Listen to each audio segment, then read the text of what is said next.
Christmas should be about fulfilling the dreams of children, and helping the poor, Thompson writes. Photo, Daniel Mears / The Detroit News, by photo.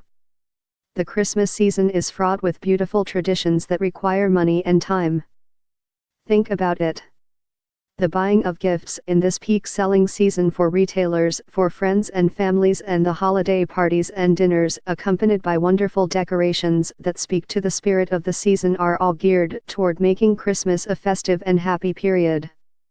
However, what is often missing is the focus on uplifting the lives of those around us and, in the larger community, of those who can't afford to celebrate because of the dire socio-economic conditions they face. The state of their economic lives provides no measure of hope for them during this season. To them and their children, Christmas is just one more day in a continuing tale of daily survival. Some of these parents have to be bearers of bad news by telling their children that they can't afford to buy much anticipated gifts. The children have no recourse but to accept the reality that financial worries are standing in the way of their happiness. For these families, it is also hard to find positive meaning, for instance, in God Rest Ye Merry Gentlemen. Let nothing you dismay, one of the oldest Christmas carols, because their lives are just the opposite of the theme conveyed in the song. But the irony is that the essence of the Christmas story, which is centered around the birth of Jesus, who was born poor, shows that those who are poor shouldn't feel sad during this season because Christmas, too, is about them.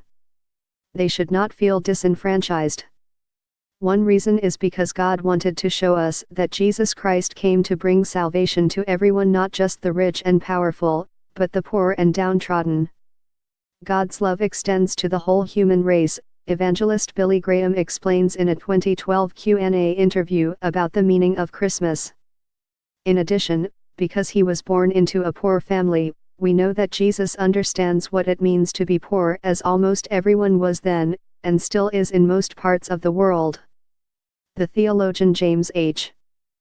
Cone, in his book God of the Oppressed, added, "The Jesus story is the poor person's story, because God in Christ becomes poor and weak in order that the oppressed might become liberated from poverty and powerlessness.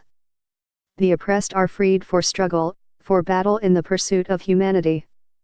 And based on the biblical account and the writings of Titus Flavius Josephus, born Yosef ben Mattityahu, the Jewish scholar and historian, if Jesus were to host a Christmas party in Detroit, he would not exclusively invite the mayor, city council president and those who call the shots in the city.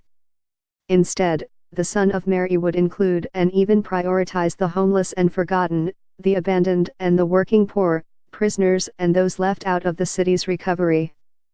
He would make a big deal out of the fact that there are children in Detroit who stand to lose health coverage next month if Congress fails to renew funding for the Children's Health Insurance Program.